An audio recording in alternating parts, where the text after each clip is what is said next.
Assalamualaikum warahmatullahi wabarakatuh. Salam swastiastu, nama budaya, salam kebajikan. Yang terhormat Bapak dosen pengampu mata kuliah Matematika Keuangan, Bapak Ageng Asmarasani, SMI, perkenalkan, kami dari kelompok 8 akan mempresentasikan laporan analisis perbandingan antara bank konvensional Bank BNI dan Bank Syariah BSI dalam produk multi-budaya. Langsung saja untuk mempersingkat waktu, saya serahkan kepada presentator yang pertama. Di sini saya akan membacakan latar belakang, yaitu kemajuan ekonomi saat ini mulai meningkat secara signifikan terlihat dari meningkatnya kebutuhan yang beragam di masyarakat. Maka dengan kelas ekonomi yang berbeda-beda dan di samping juga banyaknya kegiatan ekonomi yang terjadi di masyarakat, bank ini turut adil untuk memajukan sektor pertumbuhan ekonomi. Dan hal ini dikarenakan perbankan berperan penting dalam terciptanya ekonomi yang sehat. Dan juga berdasarkan Undang-Undang Nomor 10 Tahun 1998 tentang perbankan, yaitu bank adalah badan usaha yang menghimpun dana dari masyarakat dalam bentuk simpanan dan menyalurkan kepada masyarakat dalam bentuk kredit dan atau bentuk lainnya dalam rangka meningkatnya tarif hidup rakyat banyak. Selanjutnya saya persilakan ke materi selanjutnya. Di sini saya akan menjelaskan pengertian anuitas. Pengertian anuitas merupakan semua rangkaian penerimaan atau pembayaran tetap yang dilakukan secara berkala dan kontinu serta masih berkeseimbangan dalam periode atau jangka waktu tertentu. Berdasarkan penjelasan tersebut, dapat kita simpulkan bahwa anuitas merupakan suatu cicilan pembayaran atau penerimaan yang nilainya tetap yang jika dibayar atau diterima dalam kurun waktu tertentu. Saya silakan. Baik, selanjutnya jenis-jenis anuitas. Yang pertama, anuitas biasa atau anuitas akhir. Anuitas biasa merupakan jenis anuitas di mana pembayaran atau penerimaan dilakukan berkala untuk periode tertentu.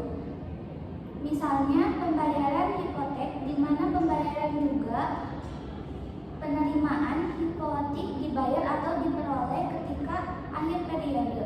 Kemudian anuitas awal atau anuitas di muka. Pada dasarnya anuitas di muka tidak jatuh berbeda dengan anuitas biasa. Perbedaannya hanya terletak pada pembayaran pertama. Jika pada anuitas biasa pembayaran atau penerimaan terakhir dilakukan pada akhir periode pertama, maka anuitas di muka pembayaran atau penerimaan pertama dilakukan pada saat transaksi. Dengan demikian, untuk kasus jumlah dan waktu periode cicilan yang sama, anuitas di muka akan selesai lebih cepat dibandingkan dengan anuitas biasa. Kemudian anuitas tertunda. Anuitas tertunda adalah suatu pembayaran dalam jumlah tertentu yang dilakukan setiap selang waktu dan lama tertentu secara berkelanjutan. Kemudian anuitas bertumbuh. Anuitas bertumbuh adalah pembayaran atau penerimaan yang besarnya tidak sama dengan tiap periode, tetapi tumbuh dan berkembang dengan tingkat pertumbuhan yang sama selama periode-periode tertentu. Kemudian anuitas variabel. Anuitas variabel adalah anuitas tumbuh yang besar pertumbuhannya dinyatakan dalam bentuk nilai nominal, misalnya 100.000, baik dalam anuitas tumbuh maupun dalam anuitas variabel. Tingkat pertumbuhan dan besar pertumbuhan memungkinkan bernilai negatif. Selanjutnya saya serahkan kepada presentator. Di sini saya akan menjelaskan mengenai sejarah Bank BNI. PT Bank Negara Indonesia pada awalnya didirikan di Indonesia sebagai bank sentral dengan nama Bank Negara Indonesia.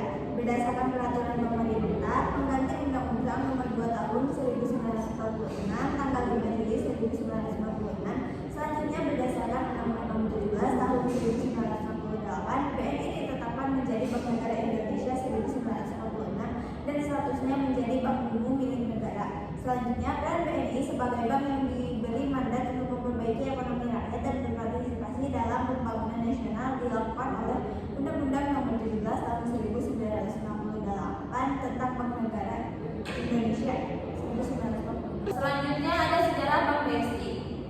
Sejarah Bank BSI atau Bank Syariah Indonesia dimulai dengan pembentukan Bank Muamalah Indonesia pada tahun 1991 yang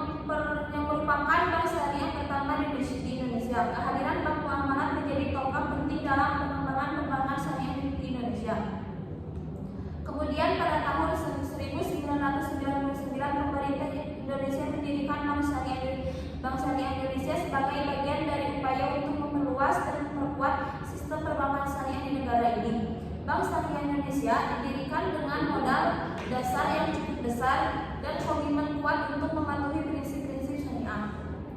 Dan selama bertahun-tahun Bank Syariah Indonesia ini terus tumbuh dan berkembang. Kemudian mereka telah meluncurkan berbagai produk dan layanan perbankan syariah yang inovatif. Juga memperluas jaringan cabang dan berupaya memenuhi kebutuhan finansial masyarakat Indonesia yang semakin sadar akan prinsip-prinsip syariah. Selanjutnya, mengenai konsep dasar multiguna. Produk multiguna adalah pinjaman yang diberikan oleh lender, baik perbankan atau perusahaan fintech, kepada debitur yang membutuhkan dana untuk berbagai keperluan. Produk ini memerlukan debitur untuk memberikan jaminan yang setara dengan nilai jaminan. Jaminan ini dapat berupa BPKB kendaraan, sertifikat tanah, atau sertifikat rumah. Kredit multiguna juga ditujukan untuk pembiayaan konsumtif masyarakat yang dapat digunakan untuk memenuhi kebutuhan hidup, renovasi rumah, atau biaya pernikahan.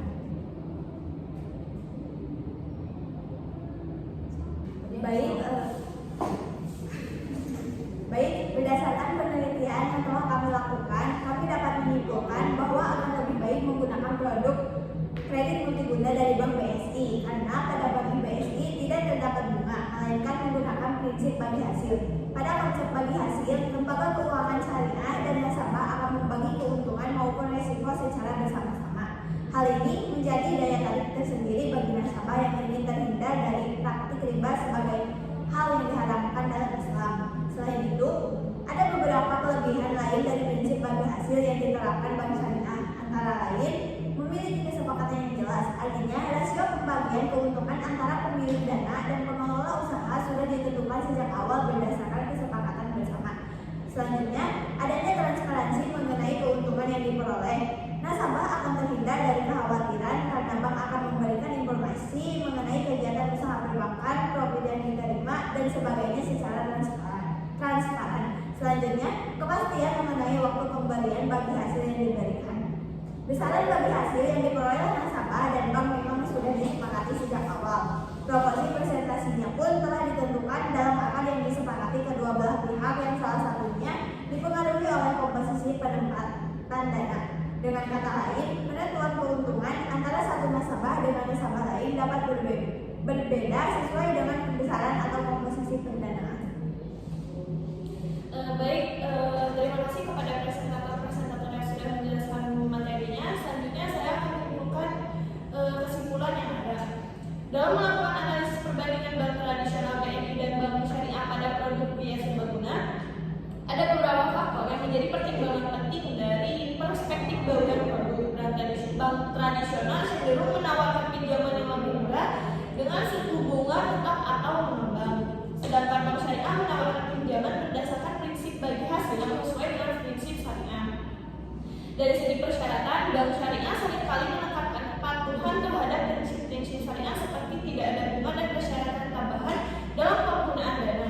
Sekian yang dapat saya sampaikan, dan teman-teman yang sudah memaparkan materinya, mohon maaf apabila ada kesalahan. Assalamualaikum warahmatullahi wabarakatuh.